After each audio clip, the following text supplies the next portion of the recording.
جب آپ دوری جدول یعنی پیریوڈک ٹیبل کو دیکھتے ہیں تو آپ نے محسوس کیا ہوگا کہ تمام ایٹمی کمیتیں یعنی اٹامک میسز مکمل اعداد یعنی ہول نمبرز میں نہیں لکھے جاتے.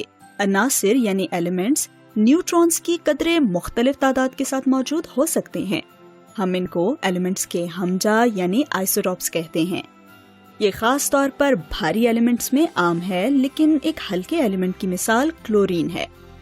ہمارے ارد گرد کی دنیا میں کلورین ایٹم کی 2 عام اقسام ہیں، کلورین 35 اور کلورین 37.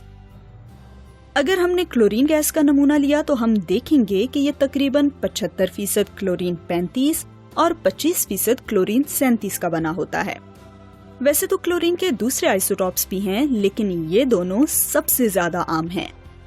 مختلف آئسوٹوپس کی نسبتی کثرت یعنی ریلیٹیو ابنڈنس سے مراد یہ ہے کہ وہ کتنے عام ہیں. کسی بھی ایلیمنٹ کا ریلیٹیو اٹامک میس کا حساب لگاتے وقت ہمیشہ اس کی ریلیٹیو ابنڈنس کو مد نظر رکھا جاتا ہے. اس کو دیکھنے کا ایک طریقہ یہ ہے کہ تصور کریں کہ آپ کے پاس 100 قدرتی طور پر پائے جانے والے کلورین ایٹمز کا نمونہ ہے. پچھلی مثال میں دی گئی کثرت کی بنیاد پر ان میں سے 75% کلورین 35 اور 25% کلورین 37 ہوں گے. یہ جان کر ہم اٹامک میس کا اندازہ لگا سکتے ہیں.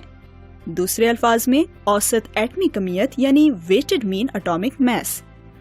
اور ہم یہ اس کلیے یا فارمولا کے ذریعے اس طریقے سے معلوم کر سکتے ہیں: 75 ضرب 35 جمع 25 ضرب 37، اور اس کو 100 پر تقسیم کر دیں جو کہ 35.5 کے برابر ہے. اور اس سے اس بات کی وضاحت ہوتی ہے کہ دوری جدول میں کلورین کا اٹامک میس 35.5 کے طور پر درج ہے. کسی ایلیمنٹ کا ریلیٹیو اٹامک میس اس ایلیمنٹ کے وزن کی وسطی کمیت یعنی مین میس ہے، اور یہ ایٹمی کمیتی اکائی یعنی اٹامک میس یونٹ میں لکھا جاتا ہے. آپ کے لیے ایک اور مثال ہے. برومین کے نمونے میں 50% برومین 79 اور 50% برومین 81 شامل ہے. تو آپ یہ بتائیں کہ اس کا ریلیٹیو اٹامک میس کیا ہوگا.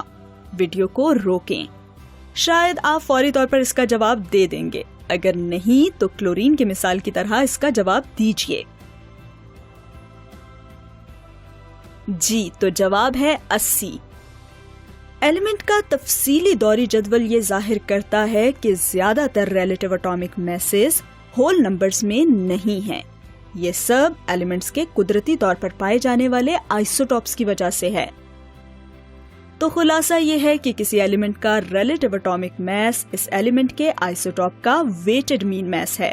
اور ویٹڈ سے ہمارا مطلب یہ ہے کہ ہم ہر آئسوٹوپ کی ریلیٹیو ابنڈنس کو مد نظر رکھتے ہیں، اور اس وجہ سے ریلیٹیو اٹامک میس ہمیشہ ہول نمبر میں نہیں ہوتا.